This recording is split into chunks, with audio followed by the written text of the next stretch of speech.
अस्सलाम वालेकुम किस्सा गो में अवां जी ख़िदमत में हाज़िर आहियां। अॼु हिक ॿी हिकायत ते दिलि खणी अवां जी ख़िदमत में हाज़िर थींदुसि। हिकिड़ो तर्जुमो आहे हिकिड़ी स्टोरी जो, ऐं लैटिन अमेरिका जी स्टोरी आहे जंहिंजो तर्जुमो मां अवां जी ख़िदमत में पेश करणु चाहियां थो।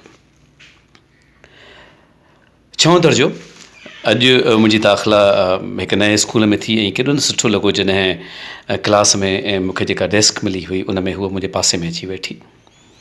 संदसि वेहण सां इहो अहसासु थियो त हू केॾी न कॉम्पैक्ट आहे, केॾी न सुठी आहे, ऐं संदसि वजूद में अजीब हिकिड़ी कशिश आहे जेका इंसान खे महसूसु थिए थी। छहें दर्जे जो इख़्तिताम। असीं ॾाढा सुठा दोस्त थी विया आहियूं। हूअ जॾहिं बि मूंसां गॾु वेहे थी, मूंसां ॻाल्हाए थी त मूंखे ॾाढो सुठो लॻे थो। असीं गॾिजी कमु कयूं था, होमवर्क हले थो असांजो। तंहिंखां सवाइ हू केॾो न सुठो लिखे थी, संदसि अख़र केॾा न सुठा आहिनि, संदसि राइटिंग नीट एंड क्लीन आहे, ऐं हू केॾो न मूंखे सुठी लॻे थी। अठों दर्जो। सभिनी खे 2 साल थी विया आहिनि गॾु, ऐं गॾु हलंदे असांजी हिकिड़ी सुठी कंपेनियनशिप थी वई आहे। हू जॾहिं बि का ॻाल्हि करणु चाहींदी आहे त मूंसां कंदी आहे, पंहिंजियूं ॻाल्हियूं मूंसां कंदी आहे, मूंसां शेयर कंदी आहे, ऐं खे सुठो लॻंदो आहे मूं ते एतबार करणु। ऐं मुंहिंजी दिलि चवंदी आहे त मां हुनखे चवां त पाण गॾिजी हली सघूं था, अञा अॻिते वधी सघूं था, ऐं मूंखे बि तोसां गॾु ज़िंदगी गुज़ारणु ॾाढी सुठी लॻे थी। पर अलाए छो मां ख़ामोश थी वेंदो आहियां, मां हुनखे कुझु चई न सघंदो आहियां। 10हों दर्जो। स्कूल जो आख़िरी सेशन पूरो थियो ऐं हुन चयो त असां केॾा न सुठा दोस्त आहियूं, असां गॾिजी सॼे अरसे खे असां गुज़ारियो आहे, केॾो न सुठो लॻे थो त असीं हिक ॿिए जो ख़्यालु रखूं था। त मुंहिंजी दिलि चयो त मां हुनखे चवां त मां ख़्याल खां कुझु मथे आहियां, मां रुॻो ख़्यालु रखण वारो कोन आहियां, पर मुंहिंजी दिलि चए थी त मां तोसां गॾु पंहिंजी सॼी ज़िंदगी गुज़ारे छॾियां, पर अलाए छो मां हुनखे न चई सघियुसि। कॉलेज।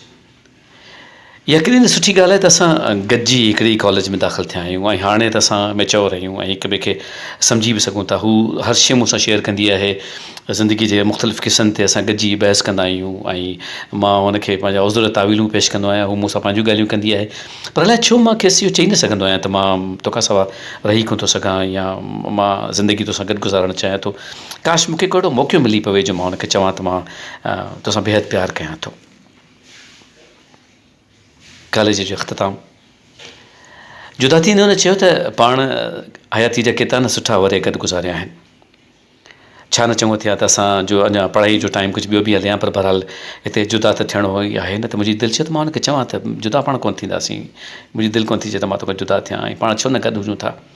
पर हुन मोकिलायो त मां बि हुनखां चुपचाप करे मोकिलाए आयुसि। शादी जी दावत। हूअ मथे स्टेज ते पंहिंजे घोट सां गॾु वेठी हुई, ऐं वेठलनि में मां बि वेठुसि। जंहिं महिल रुख़्सत थियण लॻी ऐं पासे खां लॻी त मूंखे ॾिसी चई, अरे मूंखे पक ई त तव्हां ज़रूरु मुंहिंजी शादीअ ते ईंदव। मूं चयो हा, तूं दावत ॾी ऐं मां कीअं न अचां। जनाज़ो। शादीअ खां 20 सालनि खां पोइ वफ़ात करे वई, ऐं हुन जनाज़े ते जिते ॿिया बि बीठा आहिनि उते मां बि बीठो आहियां। ऐं उते ई चर्च में जेको पादरी आहे उहो हुनजी हयाती ते ॻाल्हाइणु शुरू करे थो, ऐं चए थो त मां संदसि डायरीअ मां कुझु वर्क अवां जी ख़िदमत में पेश करणु चाहियां थो। ऐं पादरी डायरीअ जा वर्क पढ़णु शुरू करे थो। 6हों दर्जो। केॾो न सुठो आहे। ॿियनि छोकिरनि में ॾाढो हिकिड़ो शो ऑफ हूंदो आहे, बिल्कुलु सादो हूंदो आहे, चुपचाप माठ ख़ामोशी सां मुंहिंजी ॻाल्हि ॿुधे थो, मुंहिंजी केॾी न हेल्प करे थो। असां ॾाढा सुठा दोस्त थी सघंदासीं। 8हों दर्जो। वॾा पिया थियूं। मां हुनखे चङी तरह सां सम्झां थी, पर हू छो कोन थो मूंखे सम्झे त मां छा चाहियां थी। हुनखे मुंहिंजो ख़्यालु छो कोन थो अचे। कॉलेज। हू छो ईअं चुपचाप हलियो वियो। हू मूंखे छो न पियो चई सघे कुझु, मूंखे खणी हिकिड़ो भेरो चवे हा, मूंसां का ॻाल्हि त करे हा न। मूंसां उहा ॻाल्हि छो कोन थो करणु चाहे, अलाए करणु चाहे बि थो, अलाए कोन थो करणु चाहे। कॉलेज जो इख़्तिताम। अॼु जॾहिं अलॻि थियासीं पए त मुंहिंजी दिलि चयो त हू रुॻो मूंखे हिकिड़ो भेरो चवे त मां तोखां सवाइ नथो रही सघां, पर न, हुन मूंखे कॾहिं बि कोन चयो। पोइ मां इहो सभु कीअं सम्झां। ख़ातिन ज़ात ईअं ई हूंदो आहे। अलाए केतिरा वजूद आहिनि जेके कुझु ॿुधणु चाहींदा आहिनि। हीअ ज़िंदगी रुॻो हू इश्क आशिकी कोन्हे, मोहबतूं कोन्हनि त I love U, U love me, ठीकु आहे, उहो बि पंहिंजी जॻह ते बिल्कुलु ठीकु आहे।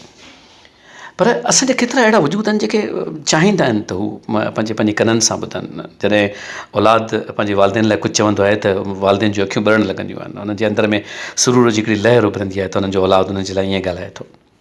चयो वेंदो आहे त दुनिया में अहम तरीन जुमिलनि मां हिकिड़ो जुमिलो आहे, आई मिस यू, मूं तोखे यादि कयो, मूं तोखे सारियो। इन सार सां ई इंसान जे वजूद में लाइ केतिरियूं सरगोशियूं जनम वठंदियूं आहिनि। इज़हार जो मतिलबु इहो न आहे त माण्हू ब्लंट थी वञे, पर इज़हार जो मतिलबु इहो बि आहे त असीं ॿिए खे ॿुधाए सघूं त हुनजी असांजी ज़िंदगी में केतिरी अहमियत आहे ऐं असीं कहिड़ी निस्बत सां हुन सां गॾु आहियूं। तव्हां गौर कयो, जेकॾहिं तव्हां किथे वेंदे वेंदे कंहिंजी का तारीफ़ करे छॾियो था, कोई हिकिड़ो ख़ूबसूरत जुमिलो चई छॾियो था, तुंहिंजो परफ्यूम केॾो सुठो आहे, तोखे ख़ुशबू केॾी सुठी लॻल आहे, तव्हांजो ड्रेस केॾो सुठो आहे, तव्हां केॾे मुअदब नमूने सां कमु कयो था, त यकीन ॼाणो जॾहिं असां कंहिं बि शइ जो इज़हार कंदा आहियूं ऐं चवंदा आहियूं त उन सां ॿिए जी ज़िंदगीअ में ॼण त बहार जी कैफ़ियत साम्हूं अची वेंदी आहे। ही लाइफ आहे।